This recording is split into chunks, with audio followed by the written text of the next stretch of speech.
We come to this feed for magic. We come to the Real Lovers Podcast.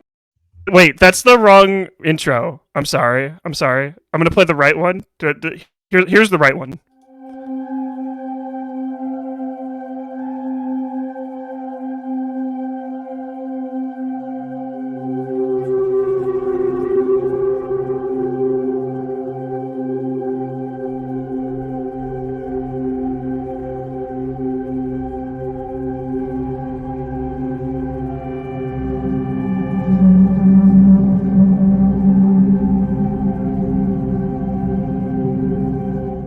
Welcome back to the Real Lovers Podcast, or should I say, a real spooky podcast. This is the Halloween special edition of the Real Lovers Podcast, and joining me on this very spooky episode is Kale Smith from the Youth Critic Podcast and From the Top, a Michael Mann retrospective podcast. Kale, how are you doing today? I'm really spooked out after that intro. That's how I really am right now. So... but yes, I'm very happy to be here, and thank you for mentioning From the Top and the Youth Critic. And also, you forgot to mention one other show we did, the Road to the Fast Saga. No, we're not going to talk about that. I'm already going to be scared enough this month by watching all of the horror movies. I don't need to be traumatized. I've already been traumatized before, so. Oh yeah. Well, okay, fair enough. I mean, I'm still reeling from my trauma. But, sure, we'll go for it, There's different types of horror. Fast and Furious, that's horrific. Like, horrific, just nonsense. But this month, we're going to be covering all of the horror movies within the Letterboxd Top 250. And Kale Smith, do you want to just announce the movie that we're going to be talking about today? Yes, we're here to talk about... David Fincher's Alien. Sorry, everyone. I got my notes mixed up. I got my notes mixed up from my other Alien podcast I did years ago. Okay, we're going to be doing Ridley Scott's seminal 1979 sci-fi horror classic, Alien. This is my first watch. I haven't seen. We'll get into it. I haven't seen this movie, but my knowledge with the Alien franchise is the later ones. So obviously those ones aren't very good, and we'll get into reasons why I don't like the newer Alien movies. But I had a really good time with that. But we'll get into that a little bit later in the show. With the writer's strike ending, this is kind of the first episode that I'm doing with the writer's strike. Writers going back to work, and SAG. Hopefully, when this episode is uploaded. Crossing our fingers, we're recording this on October 9th. SAG-AFTRA and then the movie studios are meeting again. So hopefully when this episode uploads that we won't have in January 2024. No. I'm kidding. But yeah, so hopefully there won't be a strike anymore when we upload this episode. So why not bring back a little segment called What We've Been Watching, but with a new twist, because as the audience has come to know that this podcast, we're covering all the movies in the Letterboxd Top 250. This is kind of like the official Letterboxd show. It's not an official Letterboxd show, unless Letterboxd get me on the phone, please. Get me on the phone. I would love to work for you guys, but the renamed portion of the What You've Been Watching segment is Last Four Watched. So Kale, what are your last four watched? So we're gonna go with The Creator, and then we're gonna go with The Exorcist. Oh, not the new one. Okay, then okay. I'm seeing that tomorrow, or I'm gonna try to see it tomorrow. We'll see. Mm-hmm. We'll see how it goes. And then Michael Mann's Ali. I don't know if this counts, but I've seen the commemorative cut and the director's cut. So I don't know if that counts as just one or two. Mm-hmm. But if not, then the last movie I've seen is actually the movie we're watching today. So what do you think of The Exorcist? Is this a rewatch or? Oh, this is definitely a rewatch. Mm-hmm. I saw The Exorcist in college, so about 5 or 6 years ago, and maybe even longer than that. But anyway, I saw The Exorcist, and I really, really loved it. And this was the director's cut, and this felt like a like one of the original versions of it, because there was not, there's not, in the director's cut or all the remastered versions, this was they have like the little like demon face like appear at different parts of the movie, and this one is just like the demon face doesn't show up at certain spots. So I wonder if like this was really, really like an original cut of the movie that I saw, because from what I remember, Pazuzu's face is just like everywhere in that movie. And yes, that's the demon's name, is Pazuzu. And if we say it a third time, we might summon it. So don't say it, Marley. I don't know if I can say that. Like, it's one of those names that I will probably just stumble. The Exorcist franchise is very troubling for me because I can't.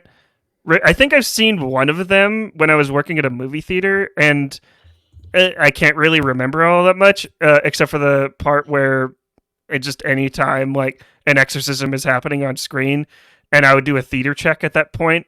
It would like that movie is so loud, and I hate for the audience that doesn't know what theater checks are. That's when like the ushers go in and walk down and kind of like check the emergency exits.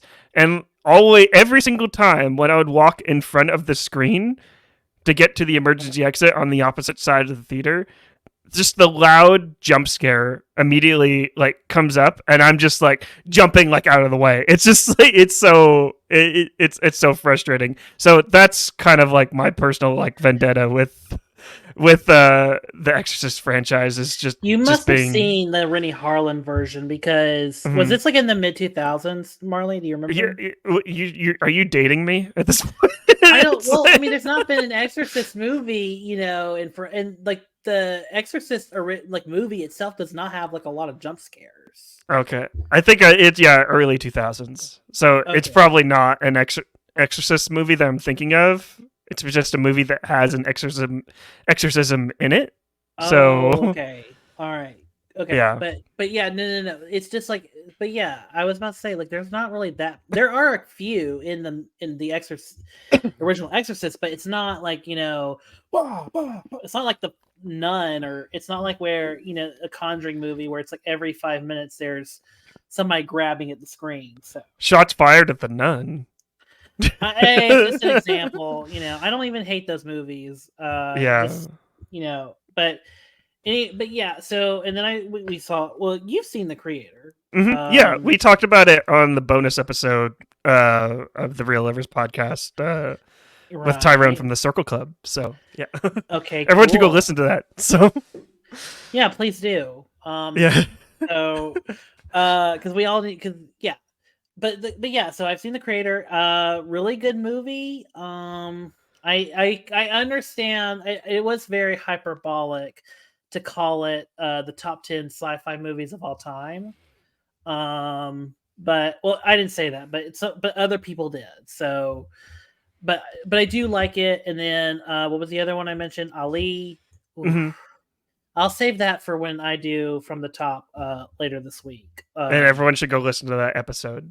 The Ali episode of the Michael Mann From the Top podcast. So yeah. I mean, if I had to give a teaser, I like Michael Mann's filmography a lot. I wonder it's fascinating what happened on Ali. It's very, very fascinating film to talk about, because it's not exactly a finished film. So, or I don't think I don't think it all is there. But we'll talk more about that later. Not you and I, but we'll talk. But I will talk about it on From the Top. Yeah. I don't know why I said it like so. It's mean. What you're trying to say is that Ali is kind of like The Keep, like a movie that you made me watch for your podcast. But like The Keep is like better, and it's actually just 90 minutes. This Ali, the director's cut's like 2 hours and 45 minutes. So. But interesting. But again, that's a side quote, and then And then yeah, I mean, Alien, and then Alien was the last movie like I watched all the way through. Okay, all right. Interesting week. You got some horror like sprinkled in there, so you're getting ready for you're all set for spooky month as well. I am. I usually watch, this movie we're talking about, and then Halloween, Scream, and then I try and add in it's like something new into my my bin. Like I need to rewatch Scream again because I actually watched that at the beginning of the year to get ready for Scream 6. But I feel like it would only be right for me to like rewatch like at least the first two because those are my favorite ones. But yeah, I'm also sprinkling in some horror as well. Like horror movies that I haven't seen before, and just some classics as well. But my last four watched are all pretty much newer like horror films and one TV show that I've been watching. But I Saw X. It's actually really great. I think Saw 10, surprisingly, the 10th movie in a franchise actually turned out to be pretty fresh. I can't really say that about another movie that is on its 10th movie that came out like later this year. I literally have no idea what you're talking about. I don't know what I'm talking about either. But was it like an indie feature? Like, was it made by Sony? Yeah, it seems like the kind of people that would do like 10 in a row. Yeah, Sony definitely. I think they're totally in that ballpark. But yeah, Saw 10 it's really great. If you can't handle like any of that gore, then obviously you're not going to be watching like a Saw movie. I can't really, but I feel like the gore in Saw 10 isn't as extreme. Like there's some extreme parts, but I didn't really find myself kind of like looking away like completely as opposed to like some of the other like Saw movies. But this one kind of like goes back to its roots and kind of like grounds like the character of John Kramer like in a very interesting way. Like the first like half of this movie, first half of like Saw 10 is really just like a short film about mortality and like kind of like coming to terms with dying and stuff like that. And Tobin Bell is just absolutely like just acting his ass off. Like he's really just like eating up every single scene in the first half of the movie. Second half is just a traditional Saw movie, but yeah. If you like the Saw movies, check it out. I also saw No One Will Save You, an alien invasion movie on Hulu. Totally like surprised me. Kale, have you seen this movie? Or? No, not yet. I've been meaning to because I'm very fascinated with like Hulu like dropping like a mid-range budget horror movie like every year, and then just like and never releasing it into theaters other than like a Beyond Fest or a or they release it for the premiere at the Arrow Theater. So it's like So I'm in love. I'm in love with like this new genre kick, and I can't wait to see what they're gonna do next year. So yeah, but no, I would love to see it. I just haven't sat down and watched it yet. Yeah, Hulu is all about like spooky month because they like rebrand for Huluween and stuff like that, which is a round of applause for the marketers over at Hulu. Just calling it Huluween. It's really great, but. Yeah, but No One Will Save You would completely surprise me. It's a movie just about an alien invasion, just kind of like simply put it, with absolutely almost 0% dialogue, and probably some of the best sound design that I've like seen like in a movie like this year. Special effects, like especially with the aliens, not really the best, but I feel like that's kind of not really the point. But it has some really decent scares, but everyone should check that out. No One Will Save You on Hulu. Also watched The Invisible Man from 2020, starring Elizabeth Moss. Marley, where'd you go? You disappeared on us. It's weird watching The Invisible Man because I looked at my Letterboxd like from a year ago, and I watched Smile on the same day, which is funny because they are basically the same movie. If you think about it, just like, have you seen The Invisible Man? Like, well, I've seen definitely the new one, mm-hmm. but and I've seen Smile as well. But Mm-hmm. I mean, I guess they're the same movie. They're both about being chased by aggressive people that no one can see. Right. And they're killed by it. Yeah, I guess they are very similar. They both have like the common trope, the common tired trope of bitch you crazy.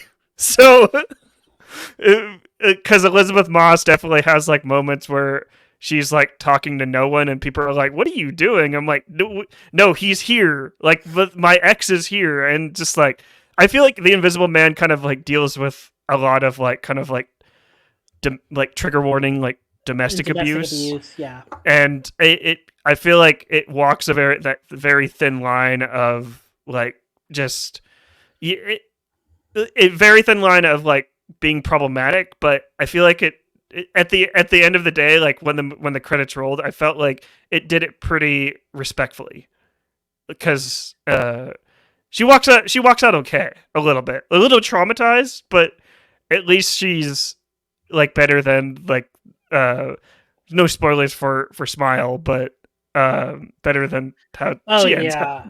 Yeah. Smile is so awful, and so like it's so awful what they do to that character.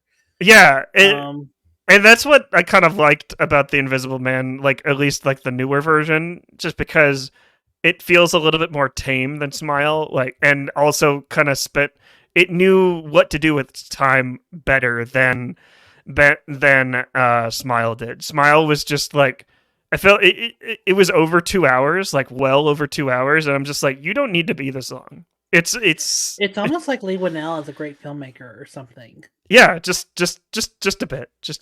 And it's weird that it's like almost been 4 years since The Invisible Man came out, and there's nothing on that front about his next movie or anything.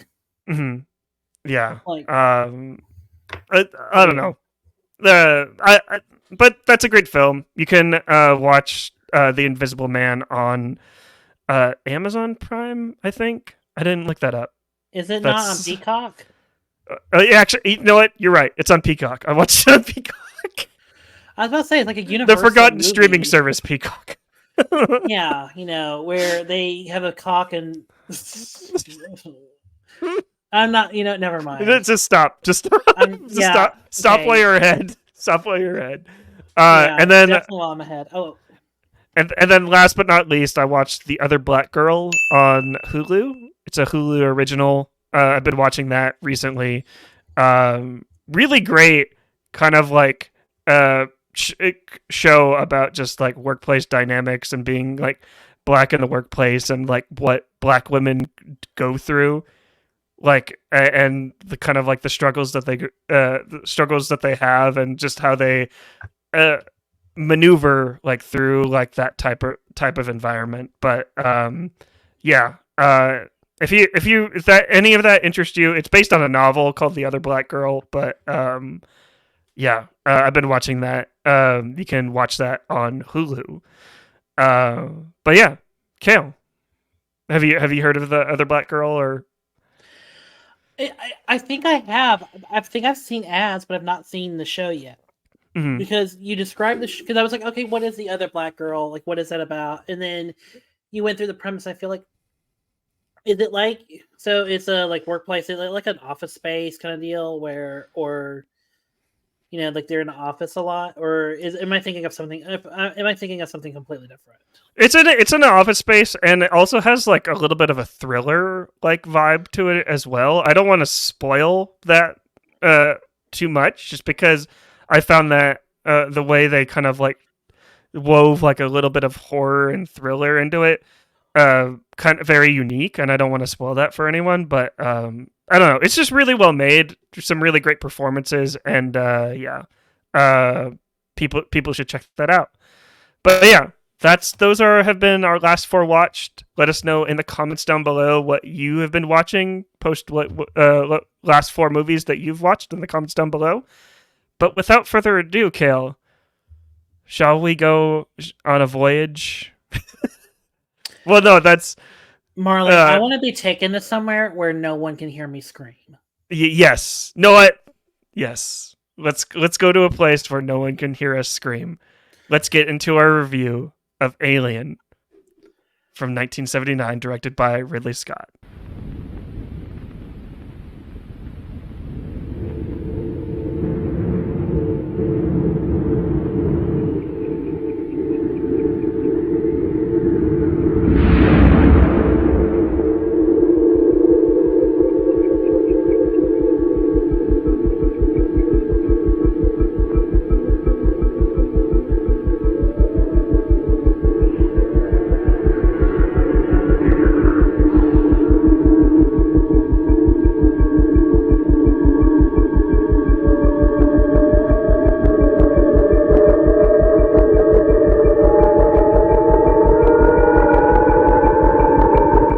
That was from a trailer from Alien, the 1979 film by director Sir Ridley Scott. I'm just going to read the synopsis here from Letterboxd. During its return to the Earth, commercial spaceship Nostromo intercepts a distress signal from a distant planet. When a 3-member team of the crew discovers a chamber containing thousands of eggs on the planet, a creature inside one of them attacks an explorer. The entire crew is unaware of the impending nightmare set to descend upon them when the alien parasite planted itself its unfortunate host is birthed. Kale, when I mentioned that I was covering Alien for the first movie in our real scary series, you jumped out and said this is one of your favorite movies of all time. So I'm just going to let you go first. Why do you love this movie so much? It's one of the scariest movies ever made. To me, it's about isolation. It's about, it's an allegory for rape. It's an allegory for all of the things that we fear as humanity, of fear the unknown and fear of things, attacking our own health, our own bodies. It's, it's it's the fear of mother and fatherhood, of literally one of the characters gives birth to a baby and it kills everybody. It's a wild movie where and it's one of the few sci-fi movies where there's not really any scientist characters. There's one obvious scientist character, but everyone's kind of a trucker. So you kind of can forgive everyone's dumbness, or their kind of their incompetence of the situation. Because we the audience, we see so many of these science fiction movies and we think, my God, just fucking kill it. Or can we cuss? Yeah, you've been on here before. You know me. Oh wait, so, okay. Yeah. Just kill the thing. Why are we? Or better yet, just leave. Hey, Kane might actually be dead. How do we even know? Not to even sound cruel or anything, but it is just But the whole thing is, everything can kind of be forgiven because, and also that's everything can be forgiven because they're just like you and me. They're just blue collar, people. The one person who actually kind of has a degree or has their shit together is the one guy who's actually against them.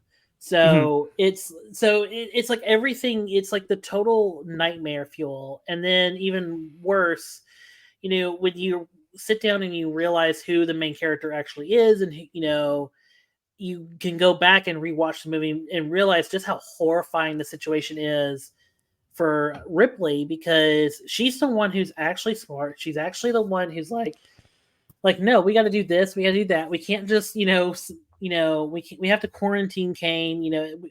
She's the one. If everyone had listened to her, they would all be okay. Yeah. If everyone had listened to Ripley from the beginning of the movie when she said, don't let this guy back on the ship, we are this is protocol. Like this person's been infected. I'm not letting this person on the ship. And then when that one guy just opens like the bay doors and just says like and just kind of disobeys like their captain, like Ripley, I'm just like this is like that. That's a perfect like metaphor for like how women are treated like in the workforce, how men specifically treat women in the workforce. I don't want to get too political here, but like the whole like Hillary Clinton situation where people are were judging like how she would be a leader, but like no one you don't know. You know, it's so ridiculous. Yeah, but yeah, but you see what I mean? You see what I mean?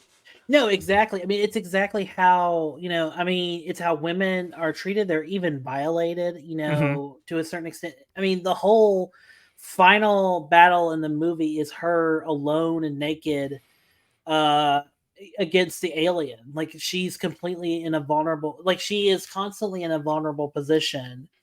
And I don't know, like, I really love this movie. And the Alien franchise, it's not like just this movie. The Alien franchise is like one of the like most consistent like franchises for me. What? Pause. I would call it completely consistent because going back to what you said, the reason why I love this movie and why you love this movie is that the group of individuals, it's a ragtag group of just normal human beings. The problem that I have with Prometheus, and like the reason why I hate that movie, is that that's a group of scientists, and the infamous scene that everyone has, if you're on the internet as much as I am, everyone has talked about like this scene where the scientists go to a foreign planet and they take off their helmets. You would think scientists would know better. Like if those scientists were replaced with these characters, that would totally make sense. Which it doesn't. Watching this movie was totally frustrating because Ridley Scott, you've directed pretty much he's directed pretty much most of the Alien movies, right? All of them, right? I mean, he's only done 3, so okay. He did Prometheus, I know. He did Prometheus, Covenant, and then Alien. So, and then there's Aliens, Alien 3, Alien Resurrection, and then the Alien AVP movies, which he has nothing to do with. Well, I always thought those are different, to be honest. I mean, I guess it's subjective. Like and to be honest, when I mean like they're consistent, like the Alien movies are. I mean, they're consistent in that each director is able to like leave their stamp on it. Like, I mean, when you watch Aliens, it's a James Cameron movie. It's a raw. Like, there's horror elements in it, but it's very much an action thriller. And then of course, Alien 3 is very much a David Fincher movie, and it has all of his like music video aesthetics and like, the theme of the movie is very cold and desolate. So, and then Alien Resurrection is like this weird combination of a Pierre Jeunet movie and Joss Whedon. Like, it's like this weird combo that would never ever like exist. And but somehow Alien Resurrection is like the universe just aligned like in this weird way to where Pierre Jeunet would get to make that movie. And then even Alien versus Predator, like, it has like Wes Anderson's stamp on it. So it's like a trashy B, it's a trashy B movie that's hour 40 minutes. It's PG-13, but that's, I guess that was, but I mean, there's an unrated version, so just go watch that instead. So right. Just want to clarify before we kind of get into like the breakdown of this movie. I love this movie. It's especially for a first watch. I just want to put in my personal biases a little bit. When I was watching this movie, I started seeing like all the movies that I saw before actually seeing this movie, and like this movie is really kind of like the blueprint for pretty much most sci-fi that came after it. Like, I was thinking of Event Horizon. Like, for video games, I was thinking a lot of Dead Space as well. Like, a lot of science fiction, especially like horror science fiction, really borrowed from like Alien and like they just like ragtag group of individuals going down and finding a distress signal and then just kind of like getting themselves out of the situation.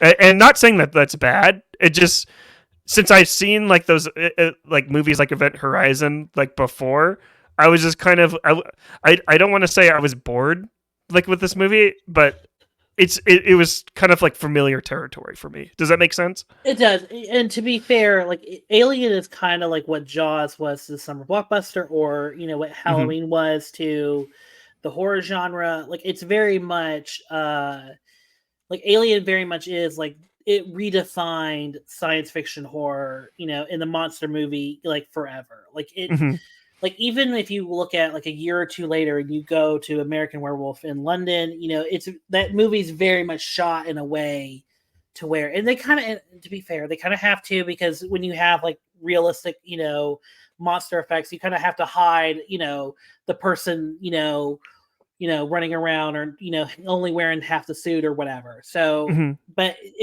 I still, go and look at those movies and I'm like, that's very much how like Ridley Scott shot the alien in this movie, or like it's very much like, and then horror kind of gets redefined a little bit again with Aliens, because it's like, oh, now we actually have the special effects to where we can have like multiple aliens running at once, or we can have, or we can go from Aliens to Predator to where we can actually have some action, rah in our, in our horror movie, in our monster movie. Yeah, and not to discredit any of the special effects like in this movie, like the practical effects in this movie really like how did you watch this movie? Do you watch this like Blu-ray or this was I just put it on Hulu. I own the Blu-ray of the quadrilogy set, but I was lazy, so and I watched the 4K remaster of I will just say right now, the 4K remaster of Alien is probably one of the best I've ever seen. Like this movie looked modern to me, like watching it like on like watching it at home, like just presented in glorious sound and picture. I thought they did a really great job, and just seeing like the practical effects of everything, like it really made this movie seem really timeless. Well, I always have felt that about this movie, where I felt like Derek Van Lent's cinematography feat. Like I don't know how he did it, and I don't know how, like why, because Derek Van Lent, the cinematographer of this movie, he's only done DP like two or three movies. He's only done this, Dragon Slayer, and the Stance Ground or something, and and I'm watching this movie and I'm like, what the fuck? Like, why isn't this guy like DPing like a movie a year? Right. Exactly. Because this movie looks like incredible. And when you get to the scenes where you're in like the mother, the mother head or whatever, and you're looking at the keyboard and it just looks like they shot it yesterday. Right. It looks better than some Marvel movies. Marvel movies or television shows. So exactly, and I mean, even like the way the alien glistens and everyone's sweating. I mean, it just like, I mean, there is real atmosphere. There's real tactile nature to everything. And I mean, and this wasn't like a massive budgeted movie either. Like they really had like the same budget as Star Wars, and they just went for it. I mean, and everything looks incredible about this movie. Like there's not a bad VFX shot. There's not, even the alien when it's just like, in slow-mo, just like slowly grabbing like Lambert. It's like, it still looks creepier than like most things you'll see in a modern cinema. And this is Scott's second feature film, right? Yes. Like after The Duelist. Do I get that right? Like he did plenty of like television shows, like TV series like before, but this is really his.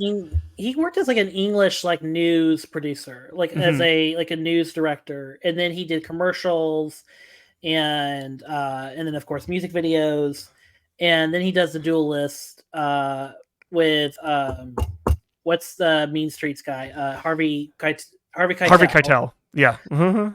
And the producers of this movie saw that and was like, we got to get him for Alien.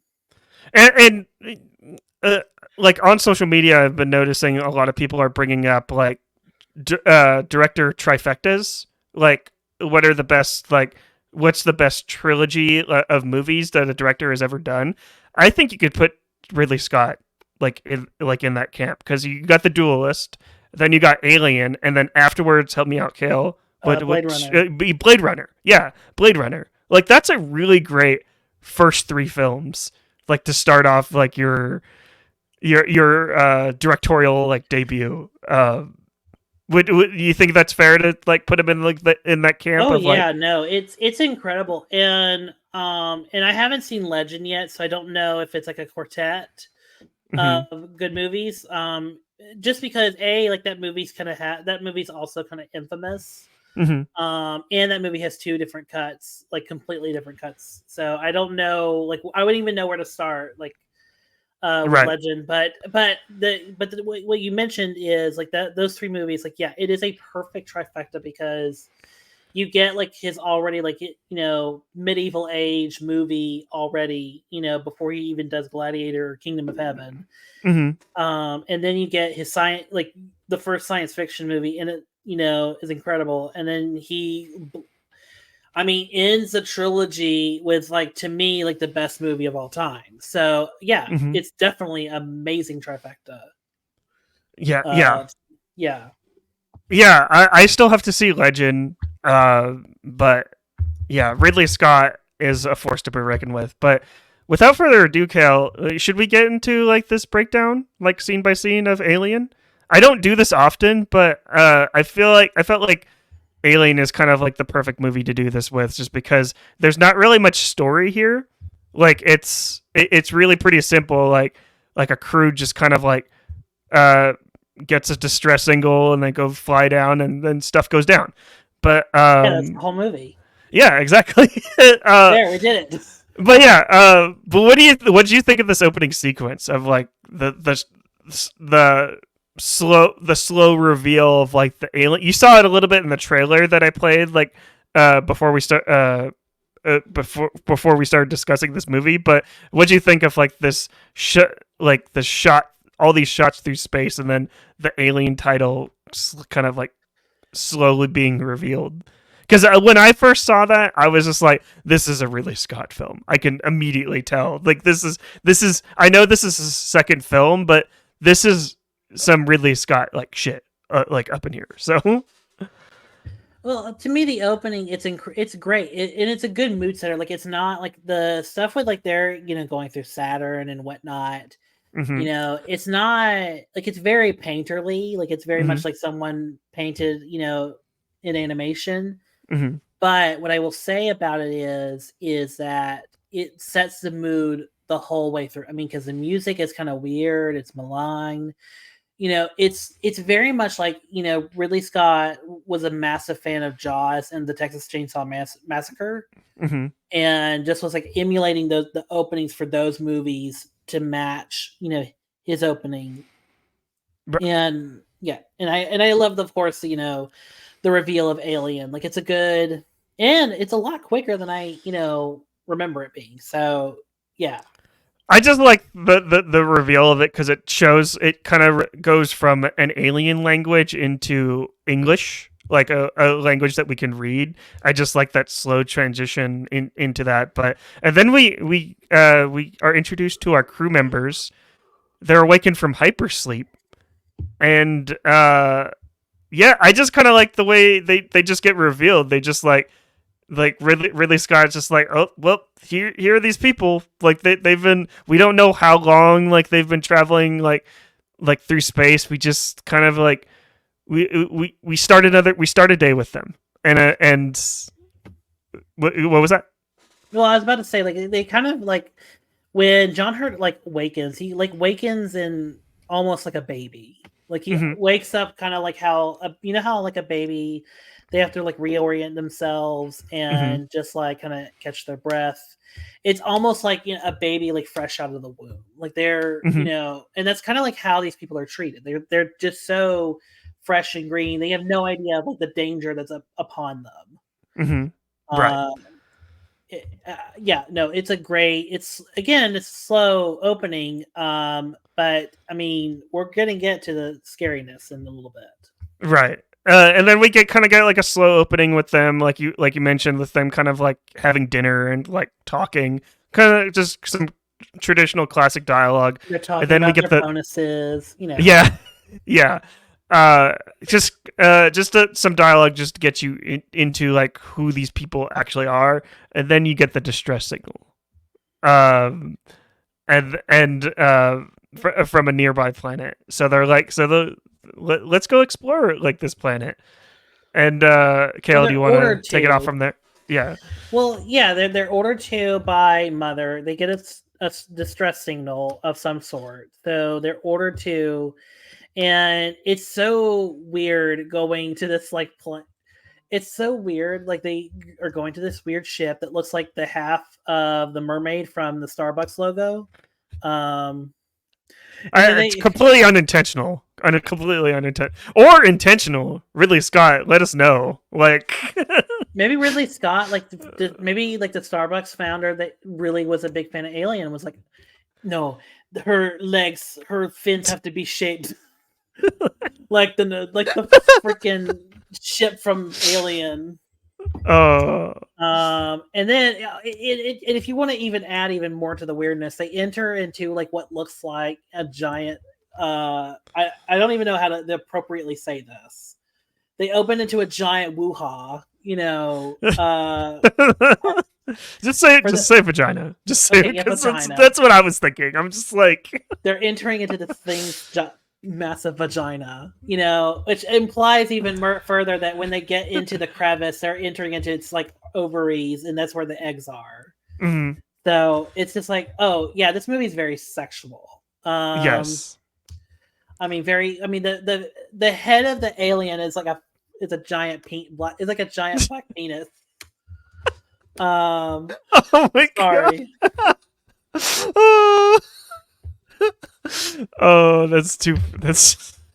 I'm sorry if I alienated a lot of people, but you alienated the xenomorph. You alienated the xenomorph. The xenomorph went. Ah. He didn't. Oh man. But yeah. So they go into this planet, and one of the crew members is attacked. Kane is attacked. He was the first person we saw. Yeah, Kane is attacked by just like a face hug, one of the face huggers. Can you describe that a little bit more? Because I was a little bit like he basically walks up to like this egg, and like he trips down, like he slipped, like it's so like ooey and gooey in this like massive chamber. That he slips and falls, and he goes to examine one of the eggs, and then it's motion detected, and so it notices him there. It opens up. It looks like a bunch of like fish guts and whatnot. And then immediately at once it like grabs his face. If you're watching this on Spotify video, it's like this, Right. Just completely just covers his face, and so obviously he's out cold, unconscious, and everyone else is like, "Oh my God, what happened to Kane?" And they're like, "Let's get him back." And then we go to the infamous scene where Ripley says, "You're not taking him back on the ship." No, it's protocol. We don't know what is on his face. Yeah, which I'm on the side of Ripley here, where it's like, let's go ahead and just rip the helmet off, and let's do the examination outside. Like clearly, right? Because I mean, here's the thing that's going to happen. Like if he's alive, it's because the alien thing. Because he's already got his mask and shit. It's leaking oxygen anyway. So it's not going to really do any. So just take it off there and let's see what we got. I mean, just go ahead while you're out there, just uncuff the thing or try to uncuff the thing, Right. Anyway, sorry, Mark. Go on. No, it's fine. Because this is the thing that really pissed me off throughout the entire movie. It's just like, I understand it would be a very short movie if they're just like, you know what, you're right. Let's just leave him, and and then obviously like it won't lead to like the alien being on like the ship and terrorizing all of them. But it's like I don't know. It just really bothered me that like Ripley is like the captain. Why would they disobey like her? Kind of goes into like what I was saying about like how men treat women in power. But yeah. I don't know. That just bothered me, to be honest. No, you're right though. It definitely that's exactly because if you're watching this for the first time, you don't really notice it. But if you're watching it the second time, you're like, holy shit, like Ripley's right. Like everything about like what she's saying and thinking, like the only time where she's wrong is when Lambert is the one that suggests they should just get the hell out of here and get on the ship. Mm-hmm. That's the only time where Ripley, is sort of, but again, it's another woman, basically like, look, let's just cut our losses and let's just get the hell out of here. Right. So, but you're right. But again, it's two women there that are like, they have the best idea of how to handle the situation. And they're all ignored by either men who don't care or men that have their own, interests that, are against the group. Right. Their own personal agenda. Yeah. They have their own personal agenda. Yeah. But, yeah, that's besides the point. So Kane gets brought aboard with a face hugger on. I would just add just really good makeup effects and just I just it's super creepy of like this thing just attached to this person's face and it's just choking them the more like they the more they dig deeper. Yeah, and so they're obviously like investigating that and they're trying to cut it off, and like as they cut it off, acid squirts out and goes right. So this is when I was really mad. Like here, it's like Ripley said, "Don't bring this thing like on board." They bring it on board. They cut it open and basically they don't destroy like the ship, but still, it's like that's a lot of damage being eaten through. Like, yeah, I mean, because ships like they have to have everything in a tight space. Like you have to. No ounce of space is wasted on a ship, and then you bleed acid, and it bleeds through 2 or 3 levels of this fucking ship. Right. Probably causing all sorts of electrical damage, maybe almost caused an electrical fire. Like God, like just think, guys, just really like, why didn't we do this outside? Like, right. Yeah, I don't know, but they eventually get the face hugger off, right? Well, the face hugger just kind of like after falls off. It's like a man after it's like a man. It just like falls off, like just after they finish. Yeah, it's like a man after they finish. Like they just yeah, I'm good. I'm gonna take a nap. Y'all, I'm just really not feeling it anymore. Right. And then I told you this would... Go ahead. And then Kane recovers, and then everyone is all happy because Kane is like is all better. So what do you do like when you're happy and all better? You party. So Kane is like obviously like super starved, which like what I'm gonna reveal next is probably the most disturbing thing in the entire movie for me. The chest burst. A man giving birth. Yeah, that's pretty disturbing, Marley. Oh, well, no, just the way it looked, and also I got major flashbacks because I know Spaceballs ripped this off, like it parodied this scene from the movie Spaceballs, and that movie was so disgusting to me because the way they shot that, and it just reminded me of that, just of like this freaking xenomorph. It's a xenomorph, right? Yeah, well, it's referred as a xenomorph in Aliens, but but we'll call it a xenomorph here. Yeah. Okay, basically a xenomorph getting ripped out of Kane's stomach, and then popping out, looking around, and then jump. It's such a funny scene too. I know it's not supposed to be funny, but it's. Was that like a? Do you know if that was like a puppet? Like. Okay, so it's a lot. Not to put you on the spot, but.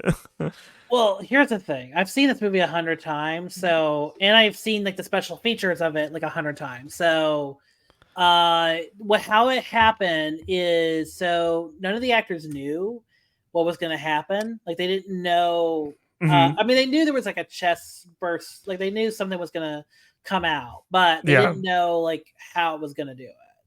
Right. So what they did was they brought, John in. He's all made up and shit, and then they put him, under the table in this contraption to where like he's sitting like this.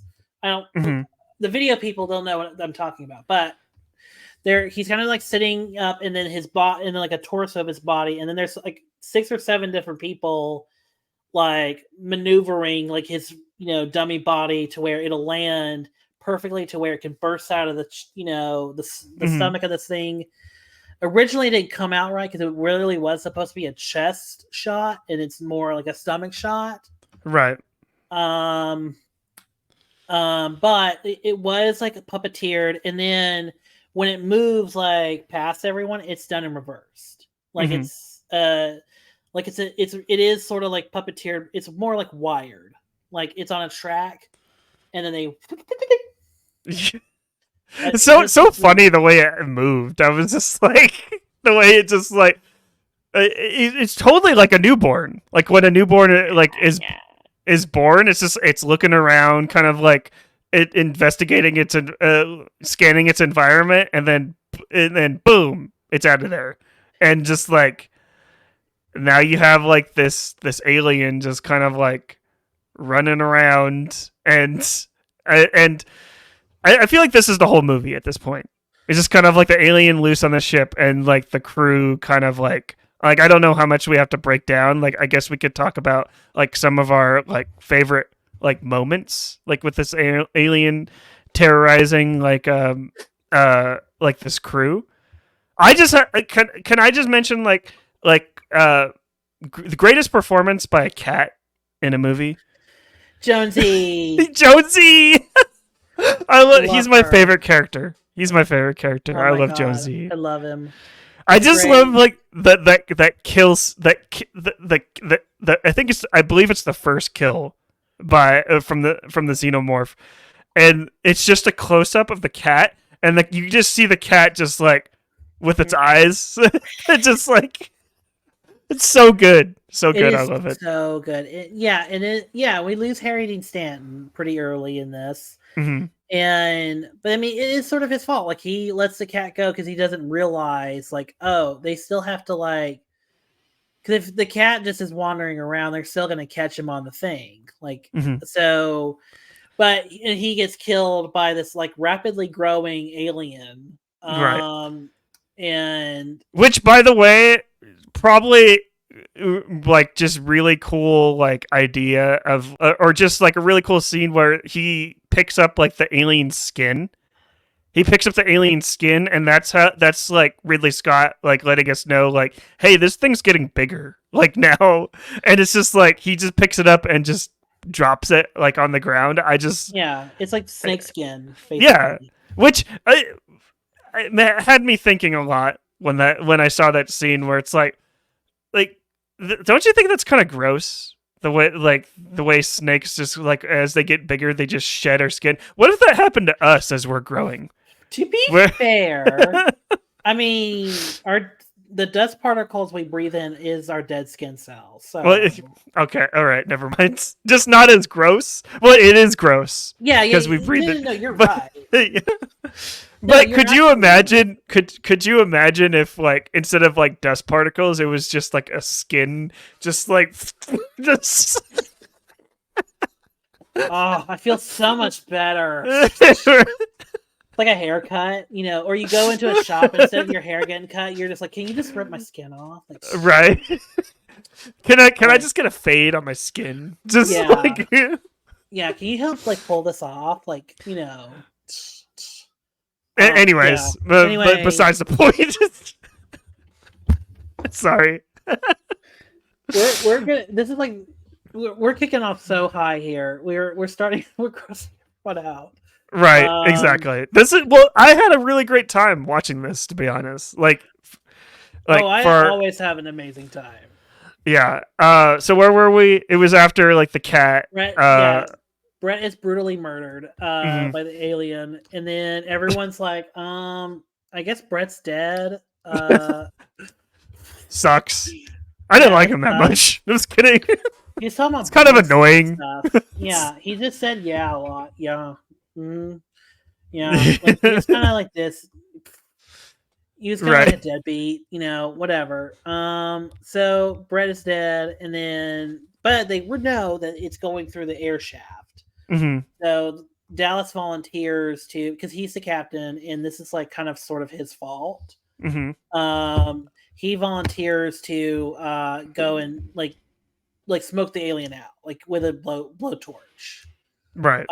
So he goes through the air vents, and he kind of centers himself off. Like he basically, and that's kind of like the cool tension part of it is like he's basically like, close all the vents. I want it to come to me, that kind of thing. But then when it does, it's like everyone starts freaking out. Like Lambert starts melting down. Mm-hmm. Ripley starts like, Dallas. She's like screaming, and then like the music picks up and he goes down like one level and the alien just gives him a nice hug.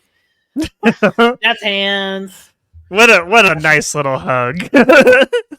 Gotcha, bitch. Right. And then you get this like incredible scream like that's off camera that like cuts like the feed and everything, and it's such an incredible like shot and like a great jump scare. I don't know if you jumped at this moment, but I mean, it is it always gets me because I can see the alien like silhouette in the background when it's lit. But I mean, the way it just like jumps and then you hear that scream, it's just like, it is so perfect. Like a perfect jump scare that's warranted and actually like means something. I would say I jumped, but I will say it startled me. Like this is what I love about like just like a lot of the scares like in this movie is that it's very subtle, and Ridley Scott, especially, I think it has to do a lot with like how Scott just like frames a lot of his shots and just like how he plans out a lot of his shots as well. It's just I don't know. It's Alien's just really well made. It's like when it all comes down to it. Like this movie's just well made and just really well thought out. I love it. I love it. It's almost like Ridley Scott's a good filmmaker or something. Yeah, it's this Sir Ridley Scott, like Sir Ridley, the director of Napoleon, out on Apple TV Plus later this month. And then next year it'll be the 4-hour director's cut. How long is this director's cut? I didn't even look into it. Well, for Napoleon, he says it's like 4 hours. Well, for Alien, I meant. Oh, it's like a minute shorter, but. Okay. But he like takes out stuff from the theatrical cut and puts like some more scenes in, if that makes sense. Like he kind of does what Michael Mann does on a lot of his projects, where he just kind of takes scenes out and then replaces it with other deleted scenes. And he was really kind of annoyed that it was called a director's cut because he refers to the theatrical version as like his cut. But he kind of moved some stuff. And then the biggest difference to me of the director's cut and the theatrical cut is, actually this is a good time to talk about it because we meet Dallas later and he's in like a cocoon or something, ready to be like, ingested with the facehugger, and Ripley kind of runs up to him. It already looks like Brett already has like a facehugger or something on his face, and and then Dallas is like, please just kill me. I don't want to be, like Kane or whatever. Right. So she, even though she's about to blow up the ship, she like burns him to death. Right. It's kind of a wasted scene because it's in between when she starts the self-destruct sequence and before the ship blows up. Right. So it's kind of like, it doesn't really matter that he's like incinerated. And plus it doesn't really look that good. It's the one effect in the movie that doesn't look good is when he's I don't really remember like that part too well, so it didn't really like I didn't really think it like it looked bad or anything like that. I do like this entire sequence of like the self-destruct like as Ripley is like running away like from this thing. Like I just love like the terror that she has like on her face as like she's running away, but she knows that she has to, and just like can we just like we haven't praised Sigourney Weaver enough. Like one she's just like a boss ass bitch. Like she's like the way she's the way she is in this movie. It's just like she's girl bossing like throughout this entire movie. She girl boss before girl boss was an actual thing. I love her in this movie. Like this is like I knew I loved Sigourney Weaver, but like after watching this, like this it really nails it home that like that fact that Sigourney Weaver is just a national treasure. And what's interesting about Ripley's character is it was written in the script. So Dan O'Bannon wrote the script to be like, it could be like anyone. Like it could be like every character could have been all women or all men or a combination of two. Like Dallas could have been a woman or a female character. It was written to where it didn't really matter. Like it was more personality based. Mm-hmm. And then Walter Hill and David Giler, they kind of made it more all male like characters. And then I think it was Ridley Scott that was like, well, we have to have some women in the picture. We have to have like I know it doesn't really matter like in terms of like in terms of personality. There could be a male version of Ripley. There could be a male version of Lambert as well. Mm-hmm. But I think for Ridley, it was like it's more. This movie is so like sexually oriented that it would be so weird to not have a woman in this movie or not have all genders represented. Exactly. I just kind of I totally agree exactly with what you just said there, but I really wish like that was true for racially as well, because the one black person in this movie, like they don't really do anything with his character. I like you could push back but I didn't really get anything from it's very it's just a very like stereotypical kind of like black character like role like in a movie like this. But that maybe I'm just being cynical, but it's just I kind of wish that they did something a little bit more with his character. I agree with you. I agree with you actually for the most part, because you think about his character, he's a guy that wants more money. After he signed all of his contracts, like he's wanting to like constantly, which is kind of a dig at the blue collar trying to unionize. But that's a whole other conversation there. And then his only role is to be strong, loud, and basically, constantly putting down Ripley as much as possible until what's the robot's name? Ian Holmes' character. Once Ian Holmes' character is dead, like that's when more like Parker starts to really respect Ripley more. Because every other moment he's like talking over her. It's not a great character. But then again, Lambert's not that amazing. She's not like that amazing of a female character either. The only like most realized characters are the robot, in that it's a science robot program to protect all any new scientific discovery. So So of course him and the AI, they're going to agree with each other to keep the alien alive. And then Dallas I think is fully formed just because, I mean, he's just he really is someone who's like probably worked since he's a teenager on these massive ships. And it's just like, I don't give a fuck anymore. I just want to do the job and get on to the next one and then be quicker. The quicker I can get everything done, the quicker I can retire. But Ripley, of course, is like the most developed. And then, Ripley, and then Kane and Brett, they just don't have enough to be developed. So yeah, exactly. But yeah, we were at Ripley's escape, right? Like in the movie, as we the ship skipped over the robot. Ash. That's what the character's name. Excuse me, Ash being a robot. Okay. Do you want to take this? I've been talking for like 30 minutes. Okay. Yeah. So, did we? Okay. Okay. So Ripley finds like Ash's like true intentions and defeats him, and then after she was almost suffocated with a porno magazine, but yeah. And then she learns that the company owns the Nostromo and wants to capture the alien for research, and then she sets the ship to self-destruct in the shuttle as she. And then we already talked about this. This is when like she's kind of like as the time is ticking, she's like trying to get to the escape pod and stuff like that, which is like super tense. And then the final showdown is when Ripley uses the ship's harpoon to eject the alien into space.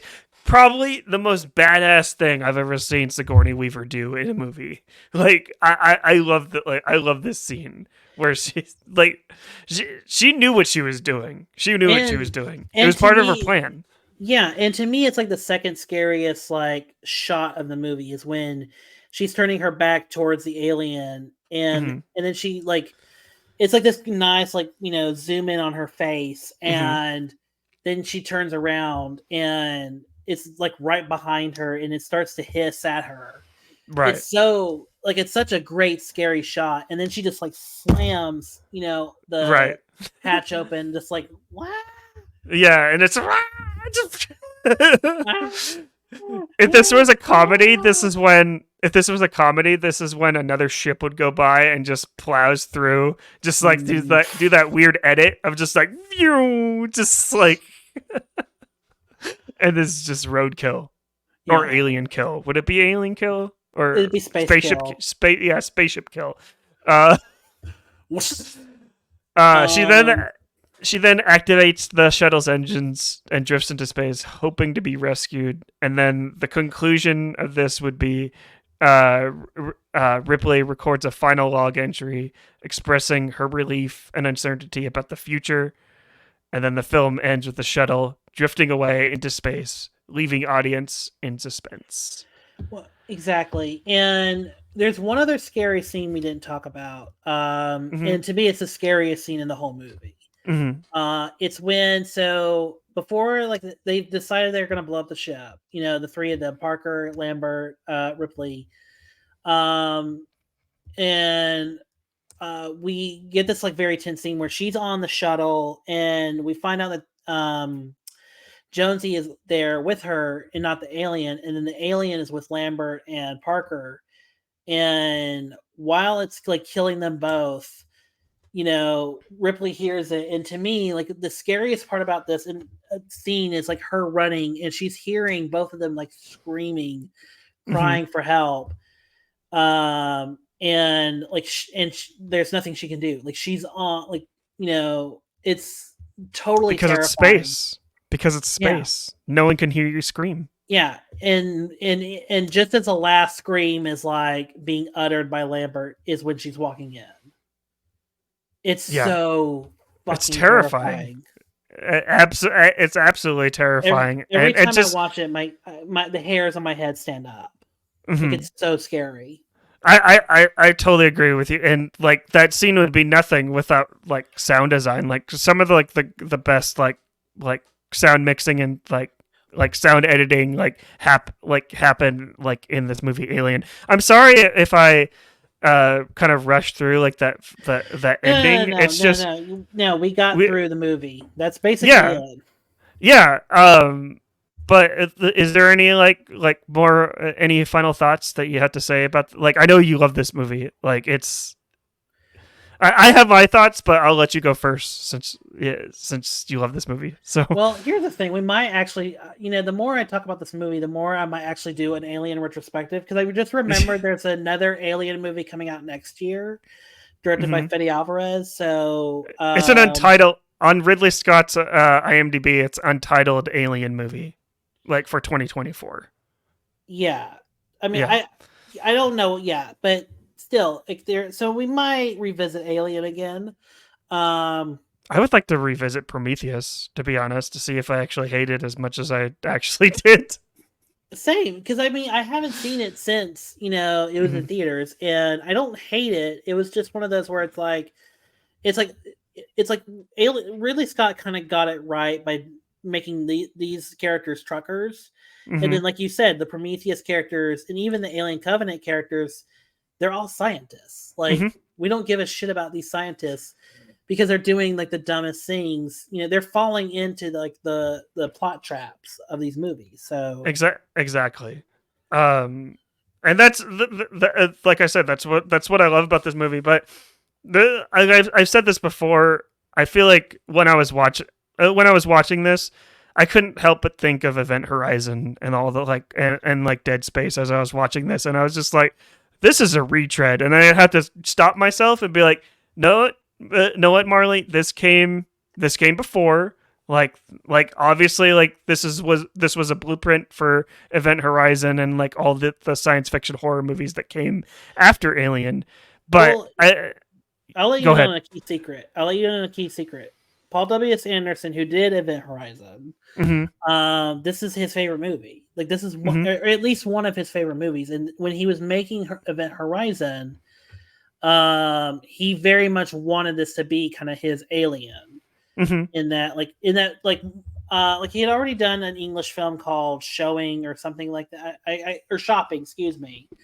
And he had done Mortal Kombat already, and so he really kind of wanted Event Horizon to be like his his homage to Alien, like his love letter.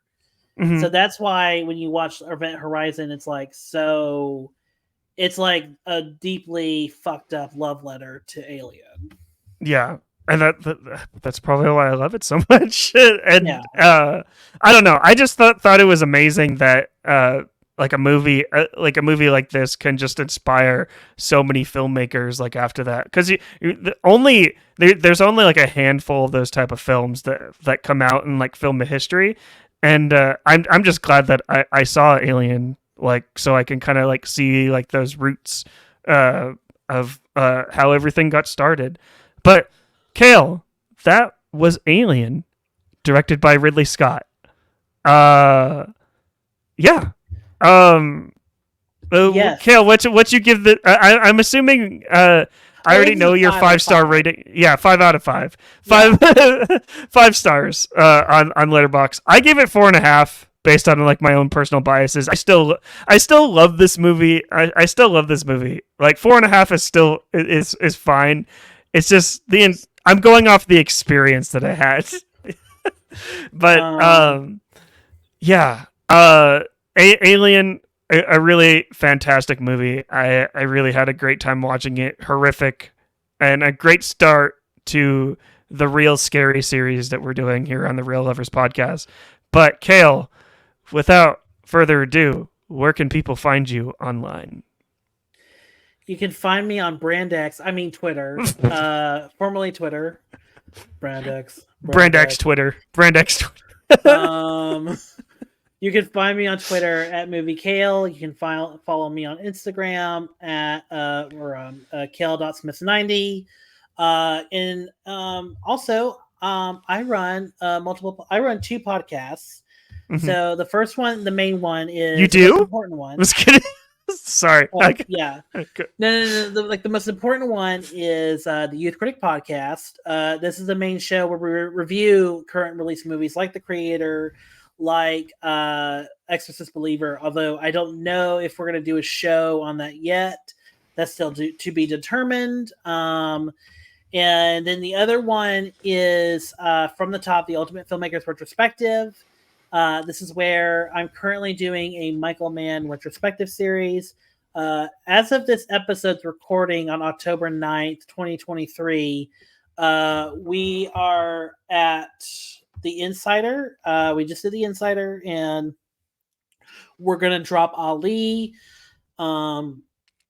later this week. We've been usually dropping these on a Wednesday, but we've had to... But for Ali this week, we're going to have to drop on Friday due to technical difficulties. But I mean, like usual, we will have Miami Vice, the following one. No, wait. We will have Collateral, then Miami Vice, all on Wednesday, and then so on and so forth. And then we're building up to later in December to not Black Hat, Ferrari. I keep forgetting Ferrari's the next, the new movie from Michael Mann, but right. That's what we're doing, and we've been doing retrospectives a lot. Marley and I did all of the. We did the entire Fast. Don't have to mention that. Okay, I did the Fast and Furious saga, called The Road to the Fast Saga. It just so happens that Marley just was in a couple of those. I was a witness. Witnessing your traumatic experience. You were my Max to my Vincent, if we're going off of a So you can find all those. I will give Marley links to put in the descriptions below, so you can click on those, subscribe, and listen to those. Please let us know how we're doing over there, and every now and then you might see Marley, you might see him or listen to him over there give some really good thoughts, and great thoughts every now and then, because Marley's actually good at what he does. Oh wow! Thank you for that. Someone actually appreciates what I do. I know it must be a rare. I know it's very rare. It's a very rare thing. The rarity, but I appreciate Marley. You are Marley enough. You are Marley enough. Okay. Marlena. Yeah. Marlena. Okay, go that's on. That's getting cut out. But yeah. Thank you for that.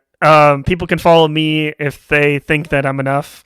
On Instagram, Twitter, YouTube with the username @MarleyLovesFilm. I'm talking about film pretty much everywhere online.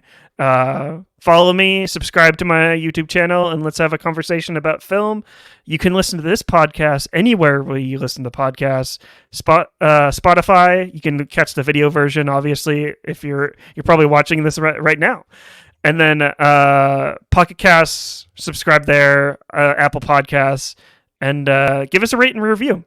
Give us a 5-star. Well, actually, just give us 5 stars, and if you hate us, just let us know in the comments down below. You know the drill. Subscribe, rate, and review. If you like what we're doing here and and want us to see us continue doing what we're doing, you can subscribe to our Patreon and get access to our community Discord server and just wonderful bonus content over at that Patreon page, right, Kale Smith? Exactly. You're a patron, so there's tons of content every single day that I'm posting on there, right? Exactly. Yes, and you get to listen to this, and you get to support a very, very good podcaster. Thank you. Which is the most important. Appreciate that. Other than that, my name's Marley Silverbrand for the Real Lovers Podcast, and I'm Kale Smith from the Youth Critic Podcast. And keep watching movies. We'll see you next time.